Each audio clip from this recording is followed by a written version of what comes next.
আমাদের বেরোনোর কথা আর বৃষ্টি আসবে না সেটা কী হয়? বৃষ্টি পড়ছে এখানে ভিডিওতে বোঝা যাচ্ছে না। আর এই বৃষ্টির জন্যই আমরা একটু তাড়াতাড়ি বেরিয়ে গেছিলাম।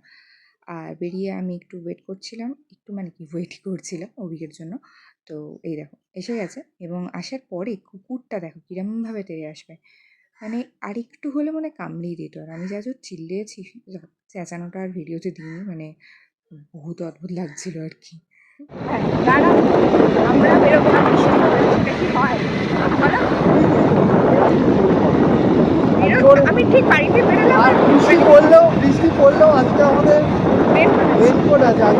এরম বৃষ্টি পড়লে ঠিক আছে, ওই জল জমা বৃষ্টি পড়লে ওটাই চাপ। জল জমা বৃষ্টি পড়লে তাহলে তো আর যাওয়া যাবে না। তাহলে সাঁতরে আসতে চলে যাবো ফেরার সময়। নষ্ট হয়েছে। আমরা সিনেমা দেখতে যাচ্ছি। কি সিনেমা দেখেছি? Welcome to the jungle. হ্যাঁ, তুই তো জানিস কি সিনেমা বলবি, আমাকে তো মাথা খারাপ করে দিলি আগে থেকে। আমি মাথা খারাপ করি? ওই জানে, যাই হোক চল তাহলে। সিনেমাটা ভালো, তবে ওয়েলকাম টু দ্য জাঙ্গল নয়। কোথায় রে সব? অনেকদিন পরে এমন একটা সিনেমা দেখলাম যেটাতে মারপিট, হিংসার ঊর্ধ্বে ভালোবাসাকে রাখা হয়েছে। সত্যি সিনেমাটা দেখে ভীষণ ভালো লেগেছে। আর কি সিনেমা দেখার পর একটু পেট পুজো করলাম এবং পেট পুজো করে বাড়ি চলে এলাম।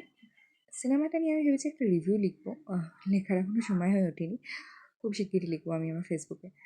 সো ব্যাস এখানেই শেষ। এইভাবেই কেটে গেল রবিবারের সন্ধ্যাটা।